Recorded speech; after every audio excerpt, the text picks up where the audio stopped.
महाभारत के 4 ऐसे श्राप जिन्हें आज भी भुगत रहे हैं लोग। नंबर 1, युधिष्ठिर ने दिया नारी जाति को श्राप। दोस्तों, महाभारत काल के दौरान कर्ण की मृत्यु के बाद युधिष्ठिर को कुंती के द्वारा यह पता चला कि कर्ण उनका भाई था, जिसके बाद पांडवों को बहुत दुख हुआ और उन्होंने कर्ण का अंतिम संस्कार भी पूरे रीति रिवाज विधि विधान के साथ पूरा किया।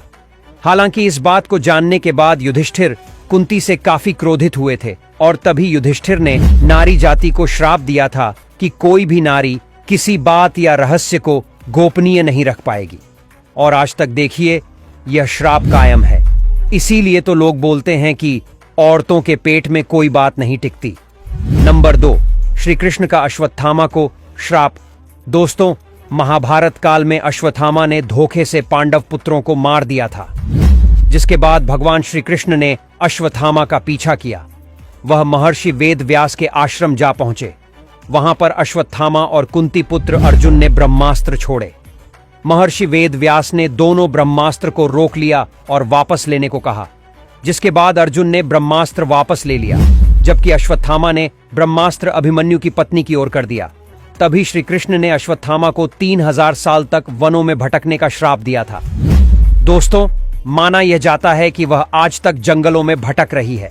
कानपुर से 40 किलोमीटर दूर शिवराजपुर गांव के रहने वालों का यह दावा है कि हर रोज रात को शिव मंदिर में पूजा होती है, जो खुद अश्वत्थामा आकर करते हैं। नंबर 3, श्रृंगी। आर्षि ने दिया था परीक्षित को श्राप। अभिमन्यु के बेटे परीक्षित वन में शिकार के लिए गए थे। तभी उन्हें एक शामीक आर्षि दिखाई दिए। उन्होंने आर्षि को आवाज दी, लेकिन वह साधना में होने के कारण नहीं बोले, जिसके बाद परीक्षित को आर्षि पर बहुत गुस्सा आया और उन्होंने आर्षि के ऊपर गुस्से में मरा हुआ सांप फेंक दिया। इस बात से क्रोधित होकर ऋषि के पुत्र श्रृंगी ऋषि ने परीक्षित को श्राप दिया कि 7 दिनों उसकी मृत्यु सांप के काटने से होगी। और राजा परीक्षित की मृत्यु के बाद ही कलयुग की शुरुआत हो गई। राजा परीक्षित के रहते कलयुग इतना हावी नहीं होता, लेकिन उनकी मृत्यु के बाद कलयुग का असर होने लगा। नंबर 4, मांडव्य। आर्षि ने दिया था यमराज को श्राप। एक बार महाभारत के समय एक राजा ने गलती से किसी और की सजा के लिए मांडव्य आर्षि को सूली पर चढ़ा दिया था, जिसके बाद मांडव्य ऋषि के लंबे समय तक शूली पर लटकने के बाद भी प्राण नहीं गए। बाद में उन्हें राजा ने शूली से उतार दिया। मांडव्य ऋषि यमराज के पास गए और पूछा कि मुझे ये किस बात की सजा मिली और मेरी मृत्यु क्यों नहीं हुई।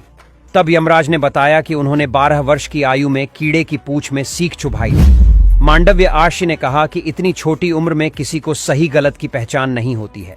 ऐसे में उन्होंने यमराज को अगले जन्म में एक दासी के पुत्र के रूप में जन्म लेने का श्राप दिया था।